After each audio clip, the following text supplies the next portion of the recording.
Hi friends, welcome to Tamil Paramarigal channel. நம்ம சேனல்ல cooking lock போட்டு ரொம்ப நாள் ஆச்சு. இன்னைக்கு ஒரு சூப்பரான டிஷ்ஷோட வந்திருக்கேன். ஆட்டுக்கால் பாயா. இது இடியாப்பம், ஆப்பம், அப்புறம் இட்லி, தோசை, பரோட்டா எல்லாத்துக்கும் ரொம்ப ஆப்டா இருக்கும். இது ரொம்ப ஈஸியும் கூட. முட்டி வலி, முழங்கால் வலிக்கெல்லாம் ஆட்டுக்கால் ரொம்ப நல்லதுன்னு சொல்லுவாங்க. ஸோ ஹெல்த்தியும் கூட. கண்டிப்பாக செஞ்சு பாருங்க. இது வரைக்கும் தமிழ் பாரம்பரியங்கள் சேனலை சப்ஸ்கிரைப் பண்ணலாம். மறக்காமல் சப்ஸ்கிரைப் பண்ணிக்கோங்க. வாங்க நம்ம வீடியோக்குள்ளே போகலாம். பாயா பண்ணுறதுக்கு ஃபஸ்ட்டு ஆட்டுக்கால்லாம் கழுவி வச்சுருக்கேன். கடையில் இந்த மாதிரி கட் பண்ணி வாங்கிட்டு வந்துட்டேன் அந்த முழுக்காலை.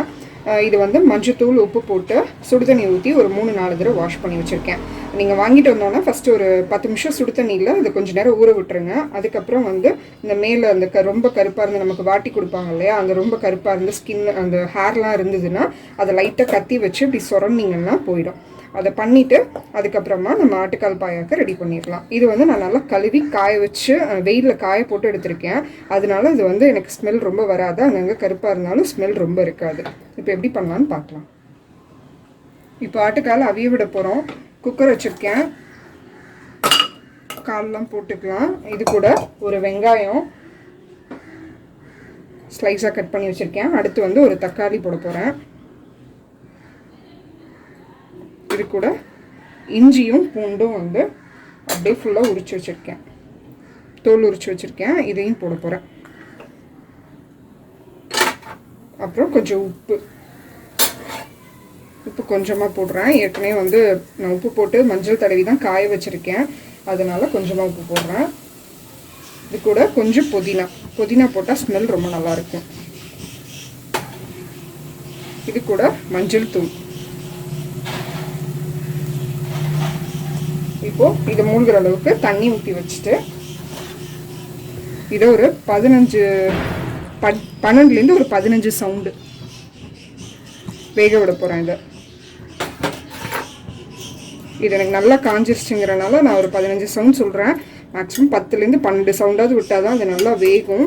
இப்போ இதை நல்லா கலக்கிட்டு இதை மூடிடலாம். நான் இப்போ வந்து பாயா வந்து ஈவினிங் தான் பண்ண போகிறேன். ஸோ இப்போ வந்து காலையிலே இதை வந்து வேக வச்சு எடுக்கிறேன் நான்.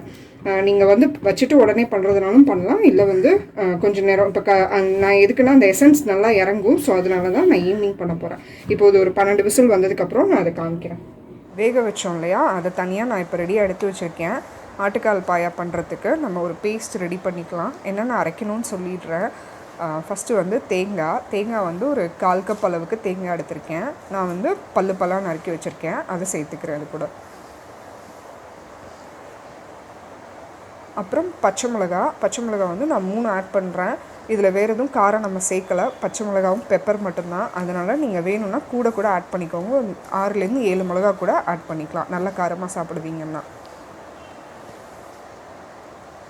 சின்ன வெங்காயம் ஒரு 6லேருந்து 7. சோம்பு ஒரு 1/2 டீஸ்பூன். முந்திரி பருப்பு ஒரு 10 நிமிஷம் முன்னாடி சுடு தண்ணியில் ஊற வச்சுருக்கேன். ஒரு 10 முந்திரி பருப்பு இருக்கும். இதை வந்து இப்போ எடுத்து இதோட போட்டுக்கலாம்.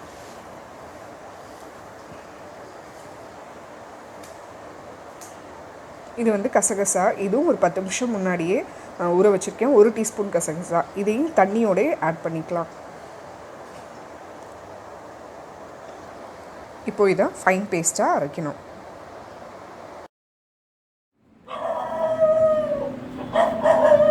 இப்போ இதை வந்து நல்லா அரைச்சிட்டேன். ஃபைன் பேஸ்ட்டாக அரைச்சாச்சு. இன்னமும் பாயா எப்படி வைக்கலாம்னு பார்க்கலாம். குக்கரில் தான் பண்ண போகிறோம். ஃபஸ்ட்டு குக்கர் வச்சுருக்கேன். ஒரு 3 ஸ்பூன் அளவு எண்ணெய் ஊற்றிருக்கேன். ஒரு பிரியாணி இலை,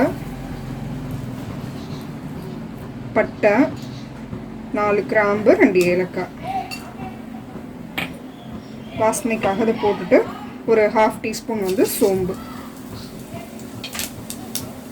இது நல்லா பொரிஞ்சதும்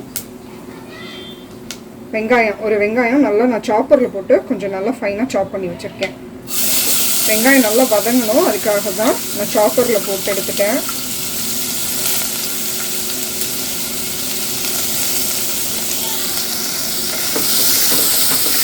இது நல்லா வதங்கட்டும். அப்புறமா தக்காளி ஆட் பண்ணிக்கலாம். இந்த மாதிரி நல்லா சுருள வரணும் வெங்காயம். இதுக்கப்புறம் தக்காளி ஆட் பண்ணிப்போம். ஒரு தக்காளி. இதுவும் நல்லா வந்து ஸ்மாஷ் ஆகி வரணும். ஸ்மாஷ் ஆகி வந்ததுக்கப்புறம் நம்ம அரைச்சதெல்லாம் சேர்த்துக்கலாம்.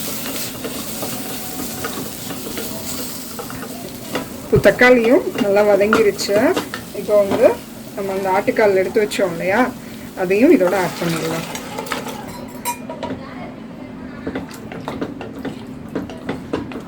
இது கொஞ்சம் ஒரு கொதி வரட்டும், நம்ம அப்புறமா தேங்காவை சேர்த்துக்கலாம்.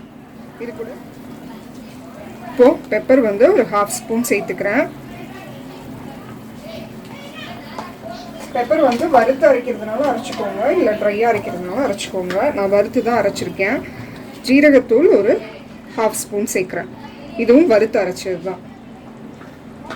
காரத்துக்கு வந்து வேறு எதுவுமே நான் போடல, சொன்ன மாதிரி பச்சை மிளகாவும் பெப்பர் மட்டும்தான். அதனால் மிளகாத்தூள் போட்டுறாதீங்க, போட்டிங்கன்னா குழம்பு மாதிரியே ஆகிடும். இது மஞ்சத்தூள் நான் ஏற்கனவே காலைல அவிக்கும் போது போட்டிருக்கேன். இன்னும் ரொம்ப மஞ்சத்தூள் போட்டால் ரொம்ப மஞ்சள் ஆகிடும். வேணால் நீங்கள் போட்டுக்கோங்க. கடையில் வந்து பாயாலாம் பார்த்தீங்கன்னா கொஞ்சம் ஒயிட் கலராக தான் இருக்கும், ரொம்ப மஞ்சளாக இருக்காது. ஸோ அதனால் நான் திரும்ப மஞ்சத்தூள் ஆட் பண்ணல. இப்போ இது கொஞ்சம் கொதிக்கட்டும், அதுக்கப்புறமா நம்ம தேங்காவை ஆட் பண்ணிக்கலாம்.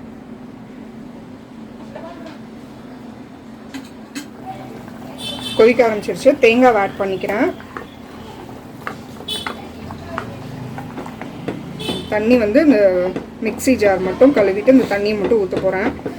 தண்ணி உங்களுக்கு எவ்வளோ வேணுமோ ஊற்றிக்கோங்க. ரொம்ப கெட்டியாகவும் இருக்கக்கூடாது, ரொம்ப தண்ணியாகவும் இருக்கக்கூடாது. பாயா கொஞ்சம் மீடியமாக தான் இருக்கணும். ஸோ இது மொத்தம் தண்ணி மட்டும் நான் ஆட் பண்ண போகிறேன்.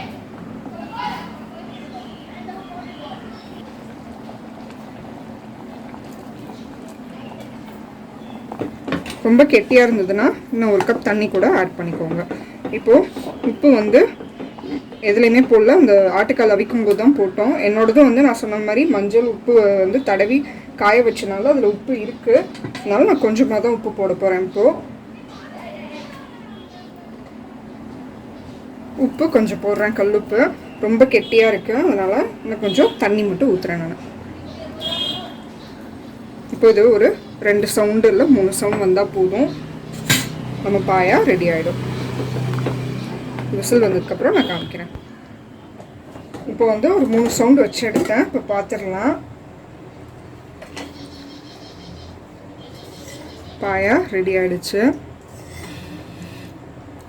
இப்போ நான் வந்து டிஸ்பிளேல வச்சு காமிக்கிறேன். உப்பு மட்டும் கரெக்டாக இருக்கான்னு செக் பண்ணிக்கோங்க.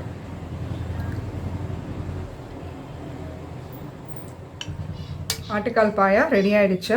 கடையில் இருக்க டேஸ்ட் அப்படியே இருக்கும். கண்டிப்பாக ட்ரை பண்ணி பாருங்கள். அது மட்டும் இல்லாமல் நீங்கள் ஆட்டுக்கால் வாங்கி வச்சுக்கிட்டிங்கன்னா ஆட்டுக்கால் சூப்பு இல்லை பாயா இல்லை குழம்பு அப்பப்போ பசங்களுக்கும் செஞ்சு கொடுக்கலாம். அது மட்டும் இல்லாமல் உங்களுக்கு குழம்பு ரெசிபி அப்புறம் வந்து சூப் ரெசிபி வேணும்னா கமெண்ட் பாக்ஸில் போடுங்க. நான் அதையும் வீடியோ ஃபர்தர் அப்லோட் பண்ணுறேன். கண்டிப்பாக இந்த வீடியோ உங்களுக்கு பிடிச்சிருக்கும்னு நினைக்கிறேன். இது வரைக்கும் தமிழ் பாரம்பரியங்கள் சேனலை சப்ஸ்கிரைப் பண்ணலன்னா மறக்காமல் சப்ஸ்கிரைப் பண்ணிக்கோங்க. சேனல் லிங்க்கு டிஸ்கிரிப்ஷன் பாக்ஸில் இருக்குது. செட்நாடு டூர் வீடியோ அப்புறம் வந்து நிறையா வீலாக்ஸ்லாம் போட்டிருக்கேன், பாருங்கள். நீங்களும் பாருங்கள், உங்கள் ஃப்ரெண்ட்ஸுக்கும் ஷேர் பண்ணுங்கள். Thanks for watching. Bye.